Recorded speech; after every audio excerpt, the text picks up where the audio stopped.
ചേകന്നൂർ മൗലവി വധക്കേസിൽ ഗൂഢാലോചന നടന്നുവെന്ന കാന്തപുരത്തിന്റെ ആരോപണത്തിന് മറുപടിയുമായി ജസ്റ്റിസ് കമാൽ പാഷ ചേകന്നൂർ മൗലവിയുടെ ഭാര്യ കാന്തപുരത്തിനെതിരെ മൊഴി നൽകിയിട്ടുണ്ട്.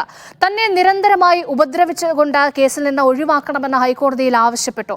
സർവീസ് സ്റ്റോറിയിൽ സത്യാവസ്ഥ മുഴുവൻ ഉൾപ്പെടുത്തുമെന്നും കമാൽ പാഷ മീഡിയ വണിനോട് പറഞ്ഞു. എനിക്ക് വലിയ അതിശയമൊന്നും തോന്നിയില്ല.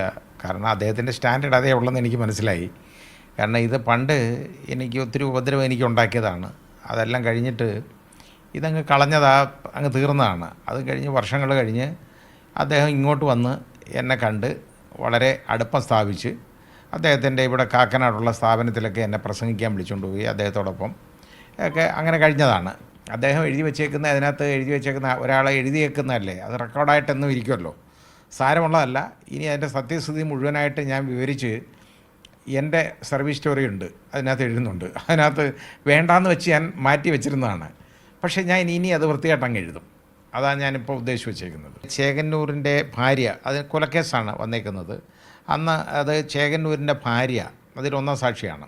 അവർ വളരെ വിശദമായിട്ട് മൊഴി തരികയാണ്. അതിനകത്ത് തരുന്നതെല്ലാം നമ്മുടെ കാന്തപുരം മുസ്ലിയാർക്കെതിരെയുള്ള ആരോപണങ്ങളാണ്. ആ മൊഴിയെടുത്ത് നോക്കിയാൽ അറിയാം, ചീഫ് എക്സാമിനേഷൻ മുഴുവനായിട്ട്.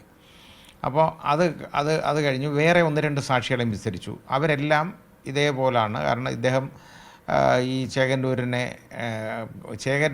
ഇത് കൊല്ലുന്നവൻ ഷഹീദാകും എന്നുള്ള ഒരു എക്സോർട്ടേഷൻ ഇദ്ദേഹത്തിൻ്റെ ഭാഗത്തുനിന്ന് ഉണ്ടായി എന്നാണ് അതിനകത്ത് പറയുന്നത്. ഞാൻ കേട്ടിട്ടൊന്നുമില്ല.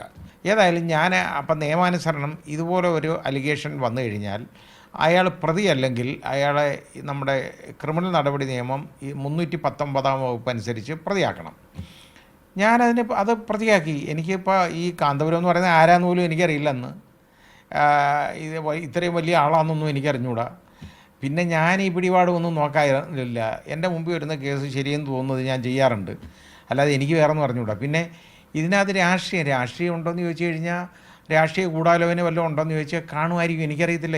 ഞാനുമായിട്ടൊരു ഗൂഢാലോചനയില്ല. ഒരാളെ ഒരു ജുഡീഷ്യൽ ഓഫീസറെ ഹരാസ് ചെയ്യുന്നതിൻ്റെ മാക്സിമം ഹരാസ്മെൻറ്റ് വന്നു.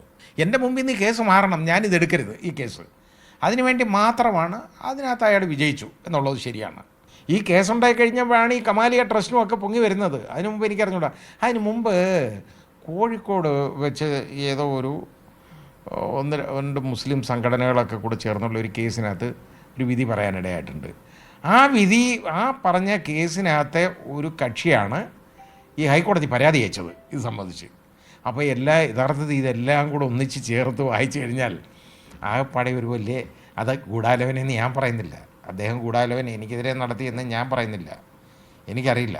പക്ഷേ നമുക്ക് ഇത് ചേർത്ത് വായിച്ച് നോക്കണം. നോക്കിക്കഴിഞ്ഞാൽ സംശയിക്കാൻ ഒരുപാട് കാര്യങ്ങളുണ്ട്.